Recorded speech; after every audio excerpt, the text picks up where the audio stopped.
10 декабря депутаты Литовского и Европейского парламента направили главе Коммунистической партии Китая Си Цзиньпиню письмо, в котором потребовали прекратить репрессии и пресечение свободы вероисповедания в Восточном Туркестане.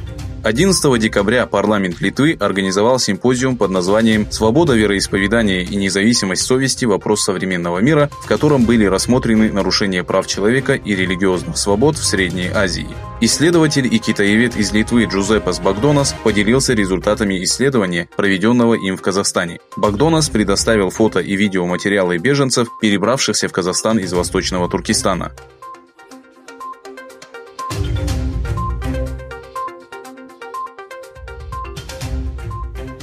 В Стамбуле прошел протест против политики китайских властей, проводящих в уйгурском регионе ассимиляцию и геноцид местного населения. Во главе с организацией Альперен 15 декабря у консульства Китая в Стамбуле собрались тысячи людей.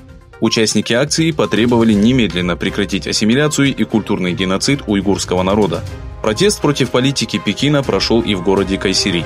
Участники акции собрались на главной площади города, расположенной у мечети Бурунгуз, и выразили свое недовольство политикой коммунистов, проводимой в Восточном Туркестане.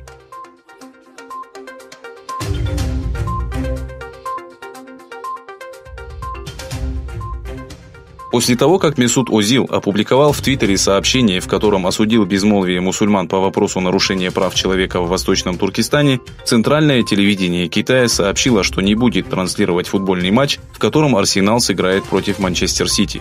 В своей публикации Озил напомнил, что данный вопрос стоит на повестке дня западных СМИ, и осудил молчание мусульман. Руководство клуба заявило, что не имеет отношения к личным взглядам Озила. На официальной странице в Твиттере Global Times опубликовала следующее сообщение. После того, как игрок Арсенала Месут Озил опубликовал свои ошибочные взгляды о Синьцзяне, государственное телевидение Китая приняло решение не транслировать матч Арсенал-Манчестер Сити. Футбольная федерация Китая сообщила, что слова Озила ранят чувства его фанатов из Китая.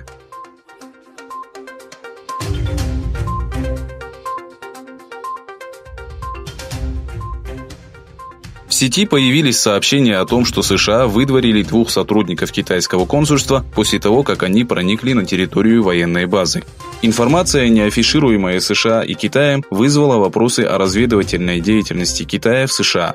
Автомобиль китайских дипломатов был остановлен на блокпосте военной базы в штате Вирджиния. После того, как дипломатам сообщили, что у них нет разрешения на въезд, их попросили покинуть территорию базы. Однако сотрудники Генерального консульства Китая в Вашингтоне проигнорировали предупреждение и продолжили свой путь. США считают, что действия китайских дипломатов являются проверкой уровня безопасности военных объектов США и не могут быть простым стечением обстоятельств.